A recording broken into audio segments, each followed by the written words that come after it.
Mga kayopi, ganito din ba ang inyong Kia Stonic? Bigla na lang umingay ang steering wheel na parang merong roleta? So check this out, this is a common issue of our Kia Stonic. Ito, yun.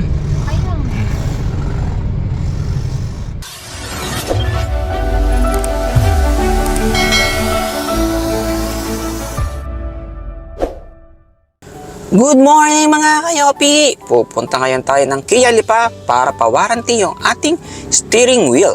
Pakita ko sa inyo mga kayopi, yan. Ito yung sira niya last time. Ito nyo. So nung over the weekend, bigla na lang umingay itong steering wheel natin. Rinig nyo naman, di ba? Last Tuesday, tinignan na nila. Nung Monday kasi fully book yung kasa, so bumalik ako ng Tuesday. And tinanggal nila yung EPS, yung electronic power steering na to.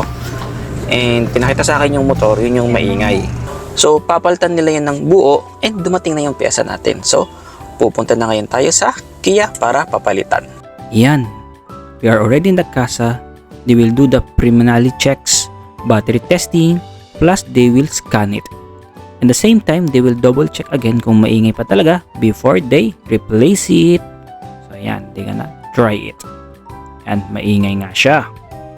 Yan na yung bagong EPS. Yan mga kayopi, they are now installing it. Maabilidad ng mga Pinoy.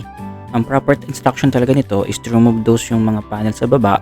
But since gusto natin mapabilis, pwede naman itong dukutin kasi kita naman siya doon and we can tighten it up. Yan, i-install na ni Kuya. Tahimik na ga. Tahimik na sir. Ayun. Na-try nyo sir ng nakasara yung pinto para Sige nga. Para mas rinig yun. Yeah. So yan.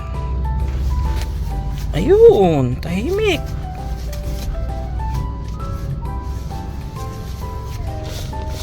Ayos.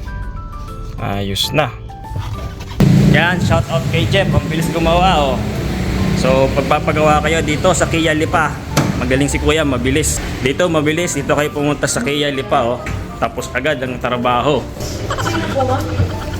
Technician ka rin Kuya? Yes, sir. Anong pangalan mo? Sherwin J po.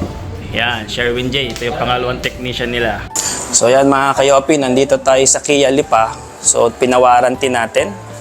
In less than a week, tapos na yung ating part, nandito na agad. Yan, si Kuya Jeff, may technique siya kung paano matanggal yung EPS ng mabilis.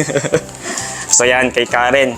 Shout out kay Karen, bilis niya umorder ng parts. Lakas yan sa planta eh. Ito ang ating SA, yan. Si Kuya Renz, tama ba?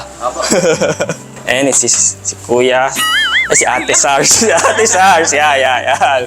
Ating customer service. So, yan. Kayo, pag magpapaservice kayo dito sa South, dito lang kayo sa Kia Lipa. Mabilis gumawa dito. Yan, di ba? Ayos na ayos. Ito, pambili niya ng pizza. Oh, pang merienda nyo. Yan. Thank you po.